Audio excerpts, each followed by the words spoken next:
All right. We are on once again with Dr. Tom Novak to talk about a possibility of a snow event. There's been a lot of talk about, is it just going to be a little bit or fairly significant?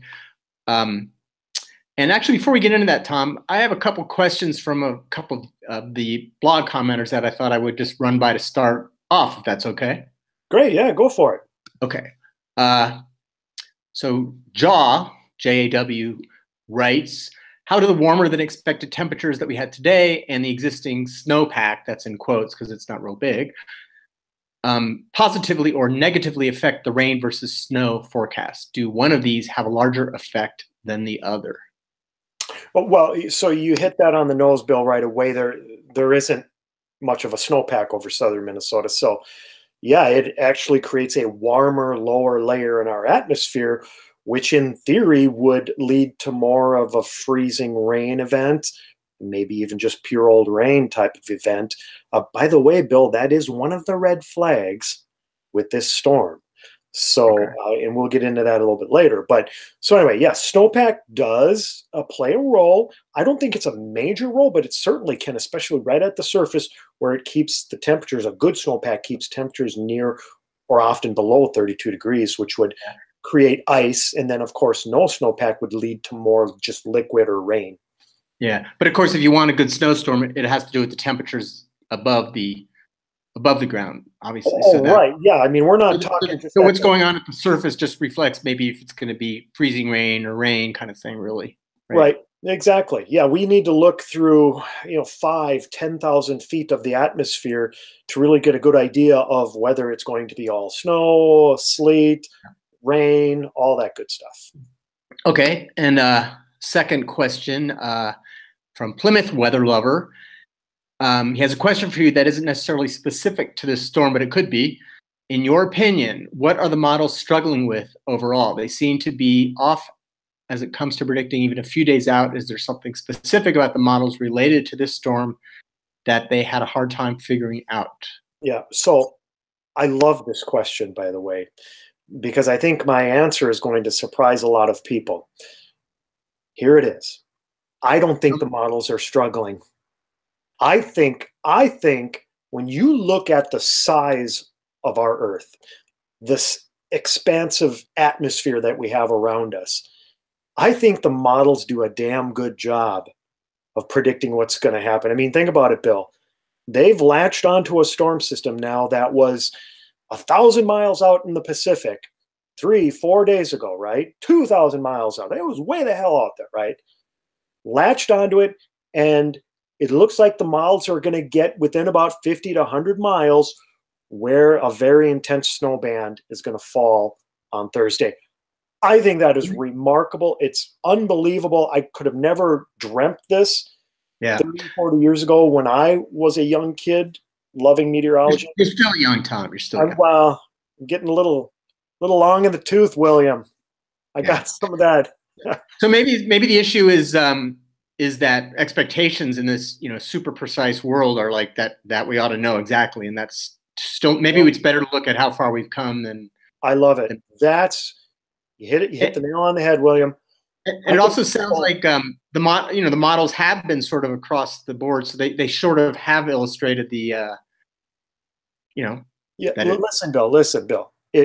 If the public out there and just meteorologists out there think that we're going to get to a point, at least in the near future, where we're going to predict within 5 miles, within 1 mile, within 10 miles, exactly where a thunderstorm is going to form, where a snow band's going to set up 3-4 days in advance, you're dreaming.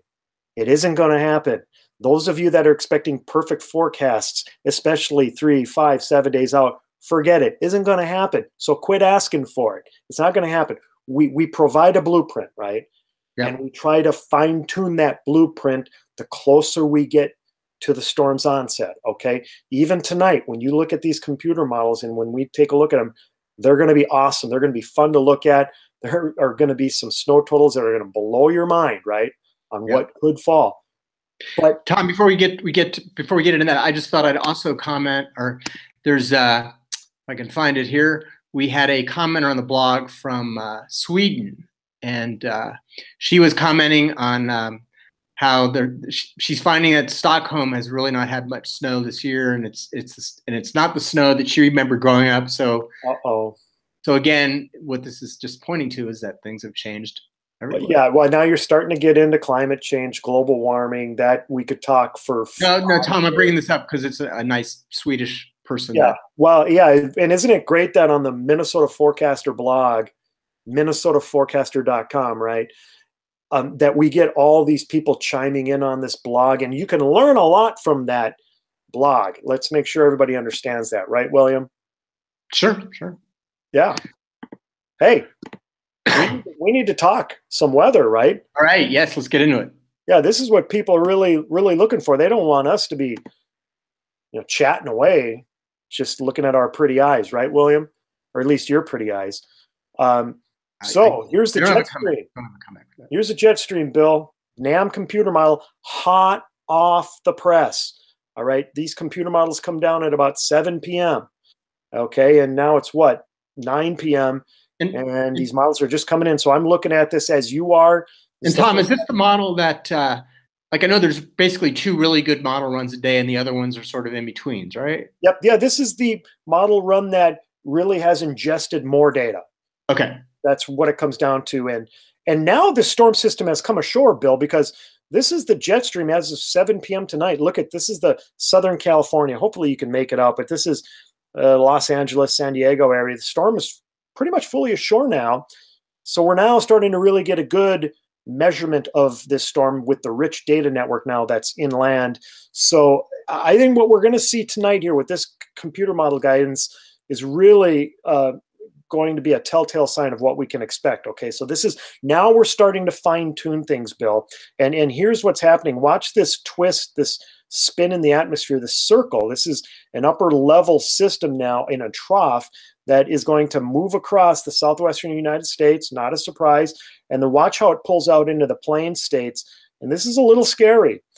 This is good for people that want snow and want heavy snow, because here we have what you can kind of make out a bit of a comma shape. This is now Thursday morning at about 9 a.m.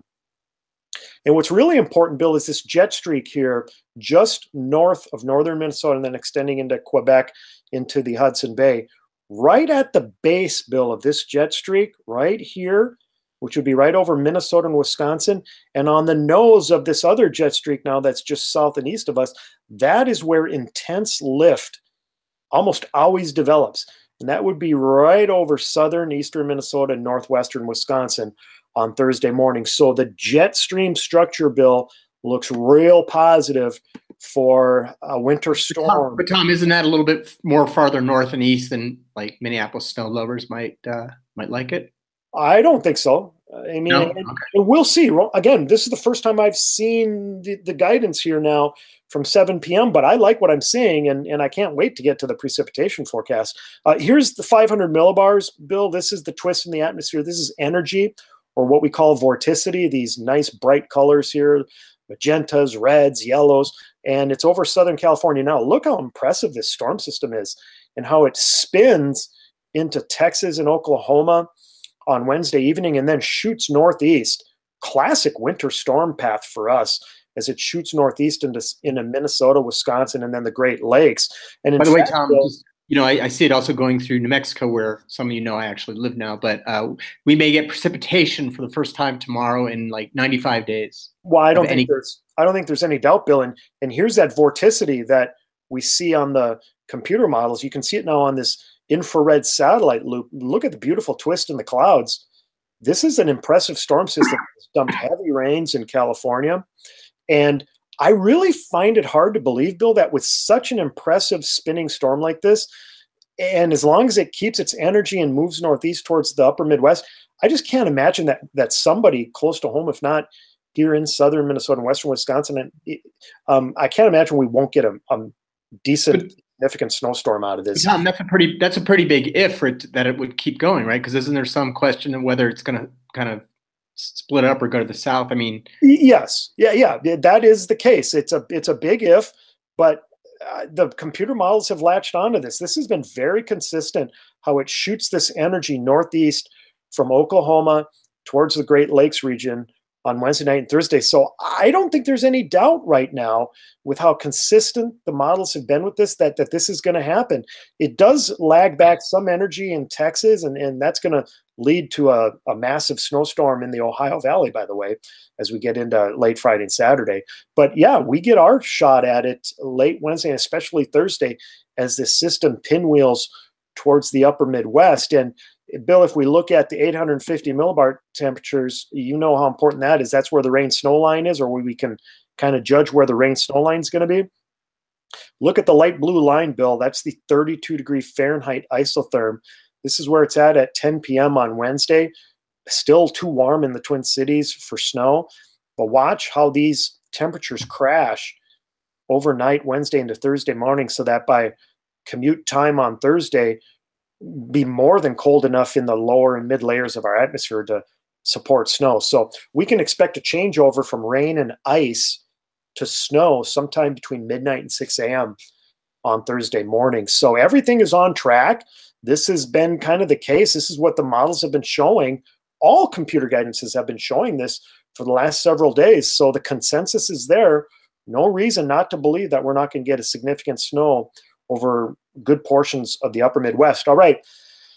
This is what we've been waiting for, Bill. This is the NAM computer model snow estimates potential as we go through time. Here's Wednesday evening. Look at first snow band develops in North Dakota, significant snow there through northwestern Minnesota. All right.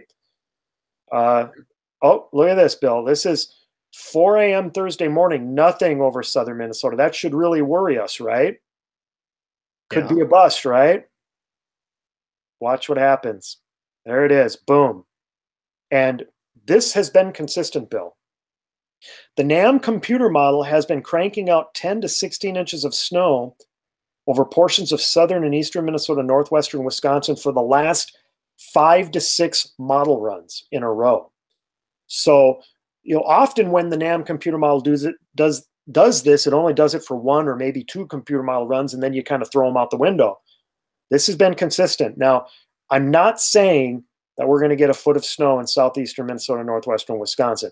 But what I am saying is that this is alarming, and it's something that we need to really pay attention to, because snow totals could get out of hand in portions of southern Minnesota and northwestern Wisconsin. It's going to be a fairly narrow band, probably about 100 to 150 miles wide. But certainly the Twin Cities could get in on this.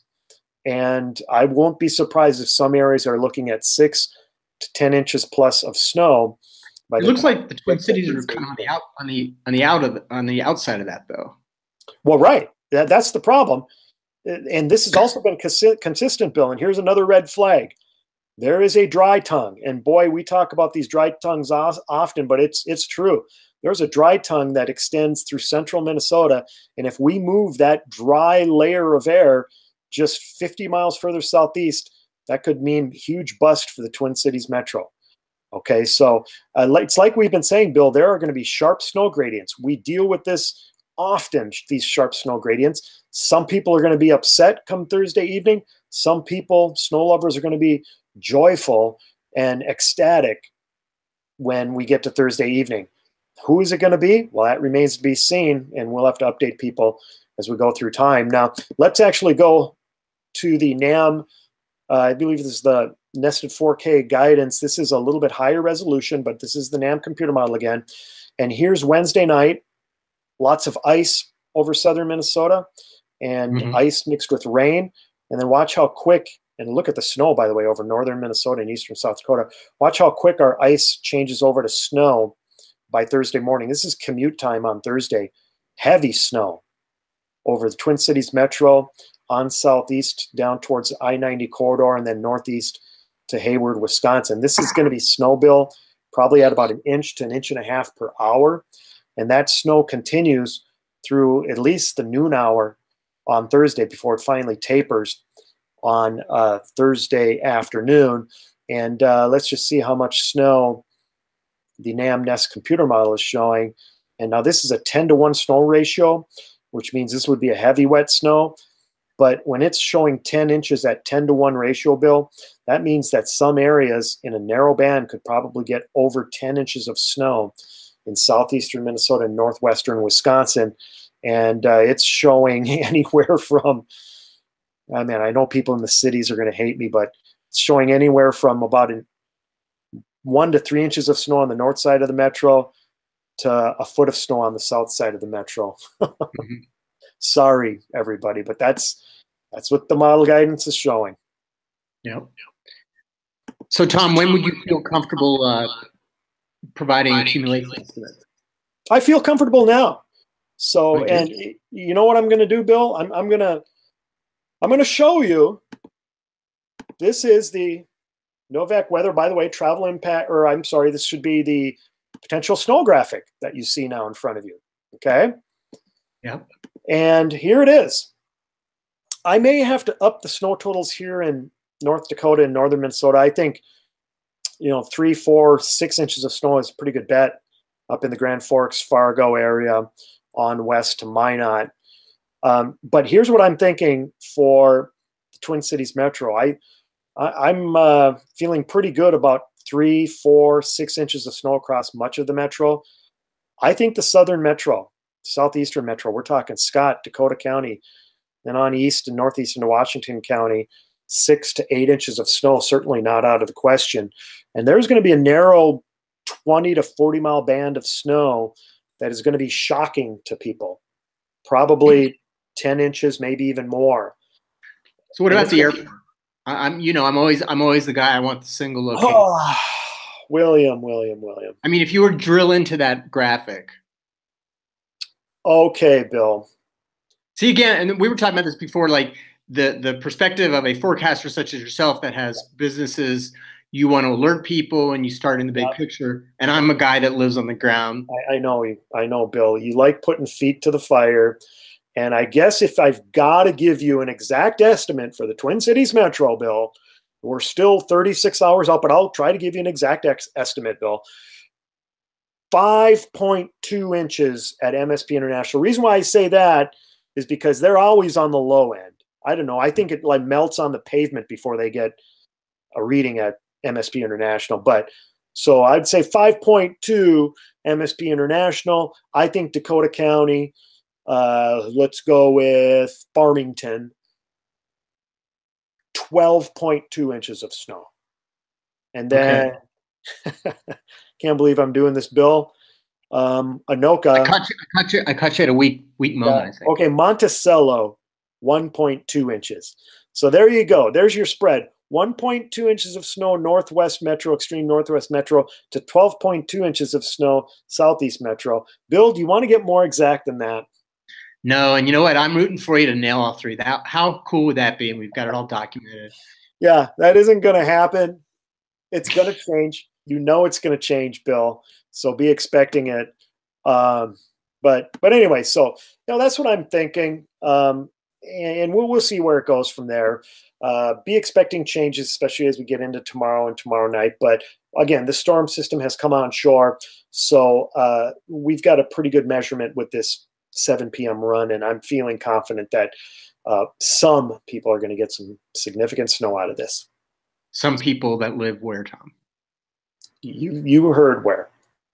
Okay. Oh, by the way, real sharp cutoff from, like the Rochester area to Eau Claire. You start going south and east of there, a lot of disappointed people probably. North and west of there, watch out. Yeah. We shall see what happens. All right, Bill. Hey, this is fun. This is going to be a fun storm to watch here over the next 48 hours. I'm excited as usual. Sounds good. All right, take care, my friend. Bye-bye. Yep, thanks, Tom. Bye-bye.